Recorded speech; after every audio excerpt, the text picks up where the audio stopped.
사도행전 28장 23절에서 31절까지 말씀 한 절씩 교도하도록 하겠습니다.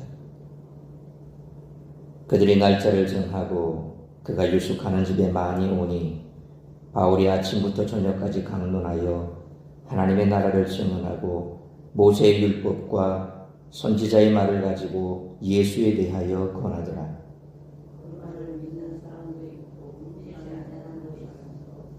서로 맞지 아니하여 흩어질 때에 바울이 한 말로 이르되 성령이 선지자 이사야를 통하여 너희 조상들에게 말씀하신 것이 옳도다.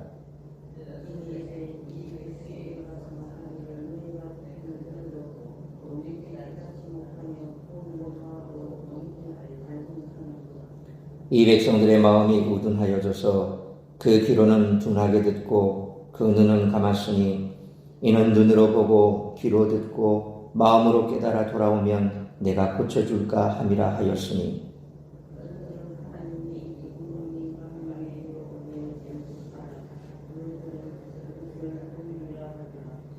바울이 온 이태를 자기 집에 자기 셋집에 머물면서 자기에게 오는 사람을 다 영접하고 하나님 나라를 전파하며 주 예수 그리스도에 관한 모든 것을 담대하게 거침없이 가르치더라.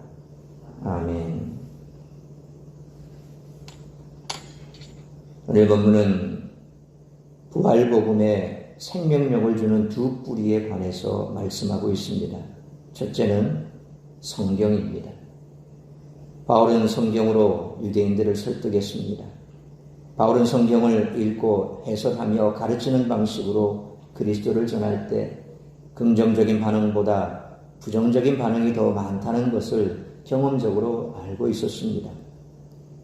지금도 믿지 않는 사람들에게 성경을 펼쳐놓고 이것저것 얘기하자면 그 성경을 듣고 이해하는 사람이 있는가 하면 또 그 성경을 듣기를 원하는 사람이 있는가 하면 말도 꺼내기도 전에 성경책 펼치면 아이고 됐다. 오늘 내가 바쁘다. 이런 식으로 거부하는 경우가 아마 더 많을 겁니다. 성경이 좋은 말씀이 많다. 세상 사람들도 그건 이해를 합니다. 알고 있습니다. 그러나 자기에게 복음을 전하려고 혹은 예수 믿게 하려고 성경을 전한다 그러면 듣기를 거부하죠. 바울 역시도 그가 수십 년간에 걸쳐서 복음을 전하면서 그 내용을 누구보다도 잘 알고 있었을 것입니다. 성경을 전할 때 사람들은 역시 부정적인 반응을 더 많이 한다는 걸 알고 있었습니다. 그러나 그는 다른 길을 택하지 않았습니다. 바울은 자신에게 찾아오는 모든 사람을 맞아 이 일을 계속했던 것입니다. 그들을 만나서 성경을 더 정밀하게 읽고 말씀을 전하고자 하는 열망이 더 커졌을 것입니다.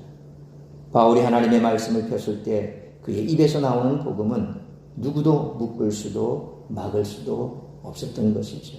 그래서 우리는 지루하고 또 거부당하고 힘들지만 우리가 할 수 있는 일 역시도 이것밖에 없습니다. 복음의 생명력을 믿고 그 복음을 전하는 것, 하나님의 말씀을 전하는 것, 그것밖에는 사람을 살릴 방법이 없다는 것을 오늘도 우리는 기억해야 할 줄로 믿습니다. 둘째는 나사렛 예수가 메시아라는 사실입니다. 이분이 성경이 증언하는 분이요 정말론적 하나님 나라의 출범자라는 그런 메시지를 전했던 것입니다. 메시아께서 십자가에서 정말론적 심판을 감당하셨고 하나님이 십자가에서 죽은 자기 아들을 전능한 능력으로 죽은 자들 가운데서 살리셨으며 성령이 그의 몸을 일으키셨다는 것입니다. 아들 자신도 스스로 일어나셔서 온 우주에 정말론적 의를 선포하시고 그의 백성에게 적용시켰으며 오는 시대의 왕으로서 오는 시대 존재 방식에 맞는 부활 육체를 가진 새 인류의 시작자로서 통치하신다는 것입니다. 그리고 선지자들이 말한 회복 사역을 완성으로 이끄시는 분이십니다. 이것이 바울 복음의 근간이 된다는 것입니다. 그러니까 부활 복음에 생명을 주는 것은 바로 성경과 또 메시아 되신 예수 그리스도, 이 두 가지가 부활 복음에 생명력을 주는 뿌리가 된다는 것입니다. 메시아 대신 예수께 초점을 맞출 때 죄의 심각성, 하나님의 진노와 심판의 엄중함, 죄의 사함의 은혜의 깊이, 성도의 기업의 부요함이 비로소 예수 그리스도 안에서 나타나게 된다는 것입니다. 따라서 어느 시대, 어느 곳에서든 복음사역자는 예수 그리스도께 집중하고 그분을 드러내는 데 힘써야 할 것입니다. 오늘 우리가 전하는 복음의 핵심도 바로 성경에 근거를 둔 메시아 대신 예수 그리스도밖에 없다는 것입니다. 왜냐하면 우리를 구원하실 분은 예수밖에 없고 세상이 그 어떤 것도 예수의 구원의 능력보다 앞설 능력은 없으며 또 구원받을 자도 없다라고 하는 사실. 그래서 우리가 전하는 그 복음은 예수 그리스도밖에 없다는 것입니다. 오늘날 우리 교회에 사도행전의 역사가 일어나길 기대합니다. 이렇게 기도하는 성도들이 많을 것입니다. 그렇게 기도하고 또 목회자도 그렇게 전합니다. 사도행전적인 그런 교회가 되도록 힘쓰자, 그런 말들을 우리가 많이 합니다. 많은 성도가 사도행전에는 성령의 능력으로 말미암아 엄청난 기적들이 많이 일어나고 수많은 사람들이 주께로 돌아오는 그런 얘기가 기록되어 있기 때문에 그렇게 기도하고 그렇게 바라는 것이죠. 그러나 그런 성도들은 아마 사도행전의 결론들을 보고 실망할 것 같습니다. 따라서 사도행전이 성도들에게 무엇을 가르치려 하는지에 대한 오늘 본문의 말씀을 통해 우리들이 깨달아야 할 것은 첫째로 23절로 28절 말씀처럼 최선을 다하고 결과는 하나님께 맡겨야 한다는 것입니다. 바울과 로마 유대인들의 2차 회동이 이루어졌습니다. 23절 말씀처럼 상당히 많은 유대인들이 모였고 아침부터 저녁까지 모임이 계속됐습니다. 바울은 하나님의 나라와 예수 그리스도에 관해 전했는데 그 근거는 모세의 율법과 선지자의 말, 곧 구약 성경입니다. 바울은 온종일 율법과 선지서를 강의하고 그에 대한 반론에 대답하는 시간을 가졌을 것입니다. 그러나 로마의 유대인들도 바울이 지금까지 다른 도시의 회당에서 만난 유대인들과 별 다를 바는 없었습니다. 결국 로마의 유대인들도 믿는 사람과 믿지 않는 사람으로 나뉘었으며 이후에 일어난 일로 미루어 볼 때 믿는 사람이 믿지 않는 사람에 비해 소수였던 것으로 보입니다. 이곳이 만약 유대인의 회당이었다면 바울을 쫓아내고 바울을 따르는 소수의 사람이 함께 나오는 일이 또 벌어졌겠지만 여기서는 24절로 25절 상반절 말씀처럼 바울이 유대인들을 초청했던 것이므로 왔던 사람들이 그냥 흩어지게 됩니다. 바울은 25절 하반절로 28절 말씀처럼 이사야 6장 9절로 10절에 여호와께서 이르시되 가서 이 백성에게 이르기를 너희가 듣기는 들어도 깨닫지 못할 것이요 보기는 보아도 알지 못하리라 하여 이 백성의 마음을 둔하게 하며 그들의 귀가 막히고 그들의 눈이 감기게 하라. 염려하건대 그들이 눈으로 보고 귀로 듣고 마음으로 깨닫고 다시 돌아와 고침을 받을까 하노라 라는 예언의 말씀을 인용하면서 유대인들이 그토록 기다려온 메시아를 알아보지 못하고 배척했고 결국 이방인들이 그 구원을 이어받게 되었다라고 사도 바울은 고발하고 있습니다. 이처럼 최선을 다하고도 큰 성과를 얻지 못했음에도 불구하고 바울은 실망하기보다 하나님의 뜻을 확인하며 자기 사역의 방향을 어디로 설정해야 하는가를 더 깊이 깨달아가고 있었을 것입니다. 사실 앞서 말씀드린 것처럼 사도행전적인 그런 교회가 되게 해달라고 기도했던 그 성도들이 놓쳤던 것이 바로 이런 겁니다. 아무리 세상을 향해서 외쳐도 결국 돌아오는 사람은 적다는 것입니다. 그것이 바로 오늘 우리의 현실이요 사도 바울이 직면했던 현실이지만 그럼에도 불구하고 왜 우리가 계속해서 그 일을 해야 되는가? 그것은 그렇게 하는 것밖에는 도리가 없던 것이죠. 그렇게 하는 것을 통해서 몇 사람이라도 생명을 얻고 돌아오는 방법은 그것밖에 없다는 것입니다.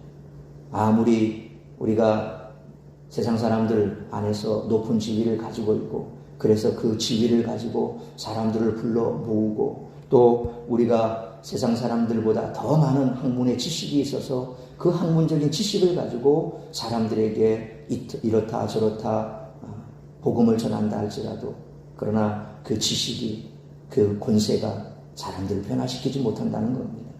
사람을 생명으로 이끌고 또 그들에게 생명을 수여하는 것은 예수 그리스도밖에 없다는 거죠. 그 복음밖에 없다는 것입니다. 그렇기 때문에 바울은 말씀을 불어서 전하고 또 그들 가운데 그 말씀을 듣고 돌아오는 자가 있다면 그것으로 만족했던 것입니다.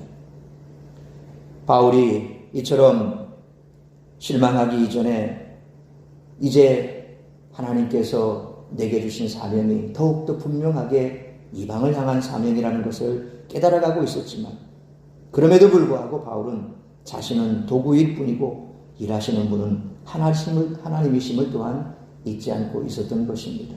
그래서 그런 마음은 있었지만 끝까지 그는 유대인들을 놓치지 않고 그들에게 먼저 복음을 전하려고 했고 또 그러면서도 그들에게서 배척당하면 또다시 이방인에게 가서 복음을 전하고 결국 그는 하나님께서 인도하시는 대로 그렇게 나아갔던 것을 볼 수 있습니다. 이것이 주님의 일을 감당하는 사람들의 기본적인 태도라는 것입니다.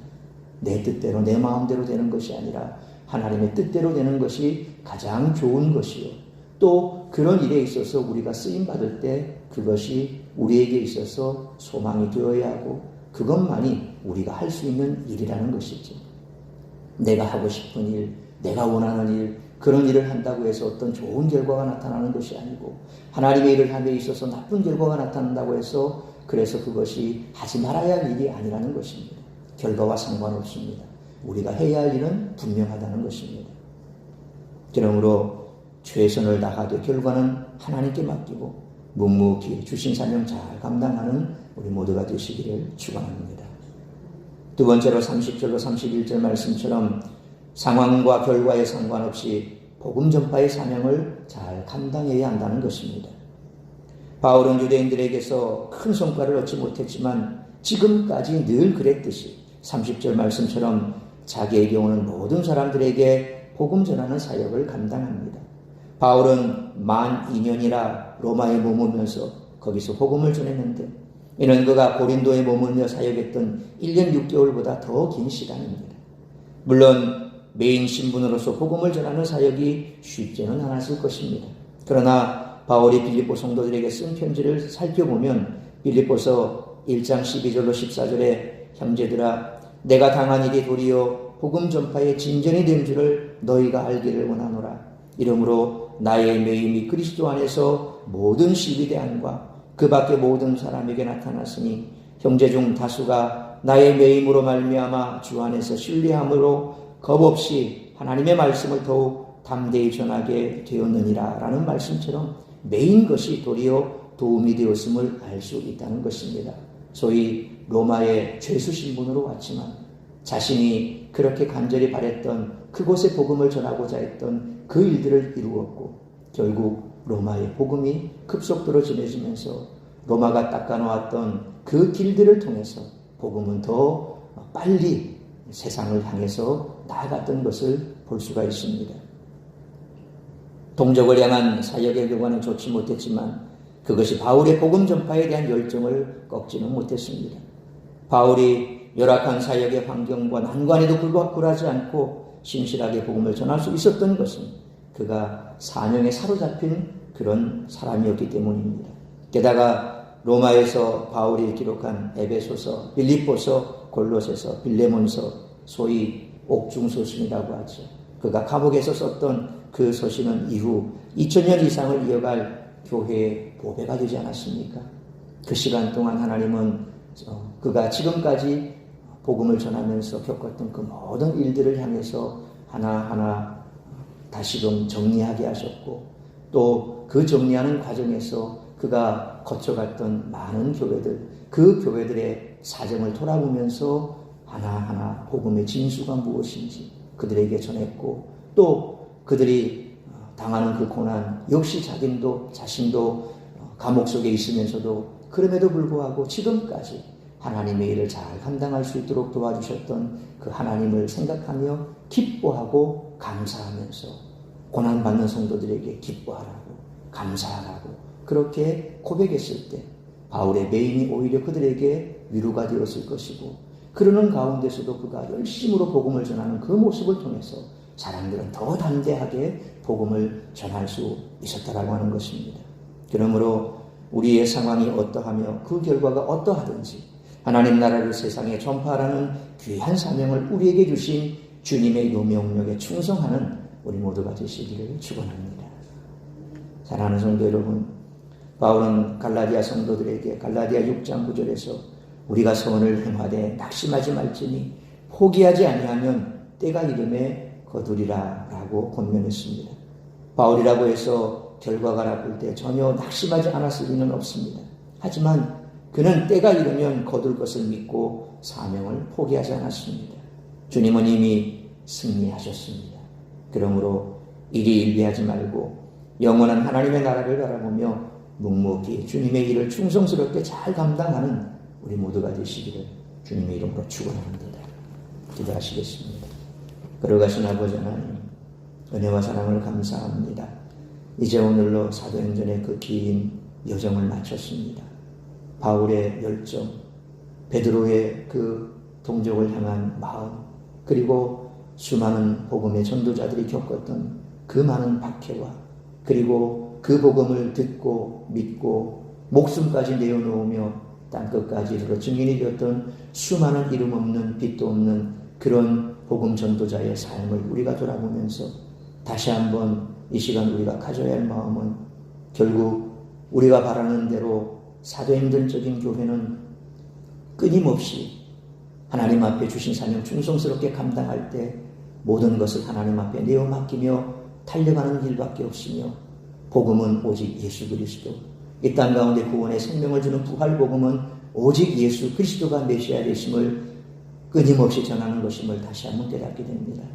우리 교회 안의 모든 성도들이 이처럼 묵묵히 주신 사명 충성스럽게 잘 감당케 하시고 상황이 어떠하든지 이 부활의 복음, 구원의 복음, 예수 그리스도가 이 땅의 구원자 되시며 오직 주님밖에는 소망이 없다는 이 사실을 우리가 듣든지 아니 듣든지 세상을 향하여 선포하고 전하는 삶을 살아가는 우리 모두가 되기로 결단하는 복된 시간 되게 하여 주옵소서.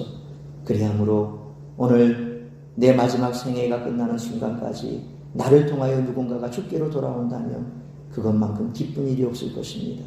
그 기쁨을 바울은 알았기에 그가 감옥에 있는 순간에도 끊임없이 복음을 전했던 것처럼 우리 역시도 주님 부르시는 그날까지 단 한 생명이라도 주께로 인도하는 일에 최선을 다하고 또한 멈추지 않는 그런 삶을 살아가기로 결단하는 복된 이 아침 되게 하여 주옵소서. 이 모든 말씀 우리 구주 예수 그리스도의 이름으로 기도하옵나이다. 아멘.